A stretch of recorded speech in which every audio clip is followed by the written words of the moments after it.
¿Qué tal, jóvenes? El día de hoy vamos a realizar la retroalimentación de la guía número 8, correspondiente al Departamento de Matemática y Orientación.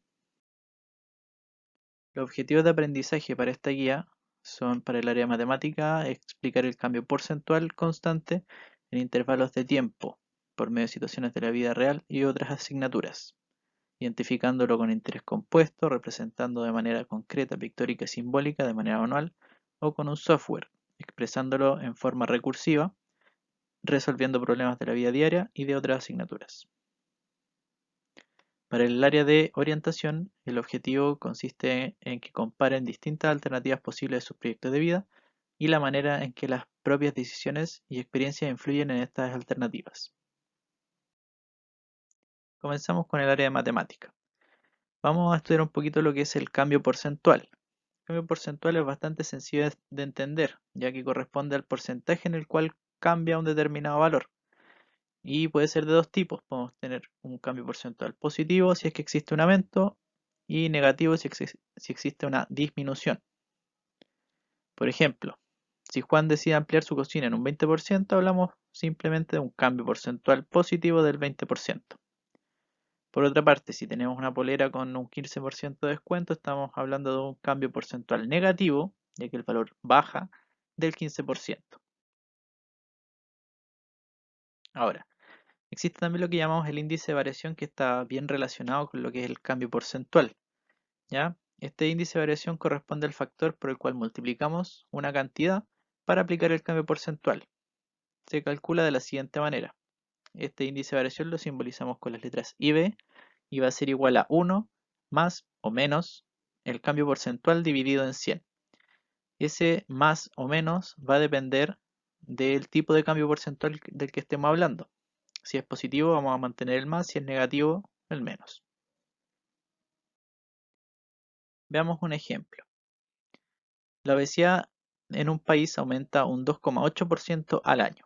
¿Qué es lo que tendríamos que hacer para calcular este índice de variación? Lo primero, determinar el cambio porcentual. Estamos hablando de un cambio porcentual positivo, ya que la obesidad aumenta, en un 2,8. ¿Ya?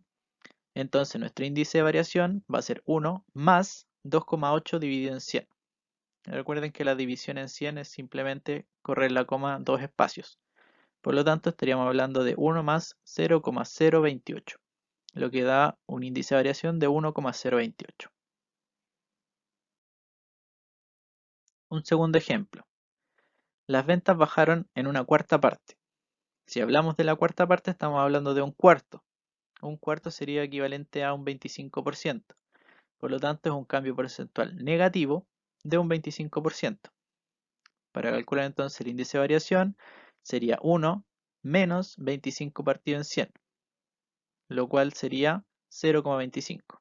Entonces 1 menos 0,25 nos da que el índice de variación es 0,75. Ahora, vamos a ver cómo aplicar este índice de variación para resolver algún problema. Manteniendo el caso del ejemplo anterior, si suponemos que las ventas tenían un monto anterior de 1.200.000 pesos, ¿a cuánto disminuyó si es que disminuyó la cuarta parte? Si aplicamos el índice de variación, que lo habíamos calculado anteriormente, dijimos que era 0,75, ¿ya? Y la cantidad inicial que nosotros teníamos es 1.200.000. Y eso, al multiplicarlo por 0,75, obtenemos la cantidad final, que serían 800.000 pesos. De esa forma aplicamos el índice de variación para el cálculo de cantidades, ¿ya? La fórmula es la primera que está ahí. Pueden utilizarla para cualquier tipo de problema. Ahora, existen también lo que son los cambios porcentuales constantes, es decir, que baja o sube constantemente en la misma cantidad o en el mismo porcentaje. Y ahí se calcula en base al índice de variación y al periodo anterior al que queremos obtener. Entonces esto genera una ecuación de cambio porcentual constante que se va a definir como f de t más 1 igual a f de t por el índice de variación. Ese t más 1 es el periodo que yo quiero calcular y f de t vendría siendo el periodo anterior. Y el índice de variación ya lo conoce.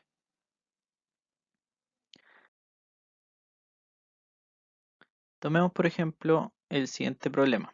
Un auto 0 kilómetros tiene un valor de 8 millones y cada año que pasa su valor decrece en un 5%. ¿Cuál será el valor al cabo de 4 años? En primer lugar, calculamos el índice de variación. En este caso, el índice de variación lleva signo negativo porque como el valor decrece va a ser un cambio porcentual negativo. ¿Ya? Al calcular ese índice de variación obtenemos 0,95. Una vez que tenemos el índice de variación, procedemos a rellenar la siguiente tabla en donde vamos a tener los periodos, la función, la resolución y el valor. Para el periodo 0, que sería el valor inicial, vamos a tener f de 0. No va a haber una resolución ya que estamos hablando del valor inicial, no hay nada que calcular. Pero para el siguiente periodo, que es el periodo 1, va a ser igual al periodo anterior, que sería el periodo 0, por el índice de variación. Reemplazamos en la resolución el valor, sería 8 millones por el índice de variación 0,95 y al realizar la multiplicación obtenemos 7.600.000.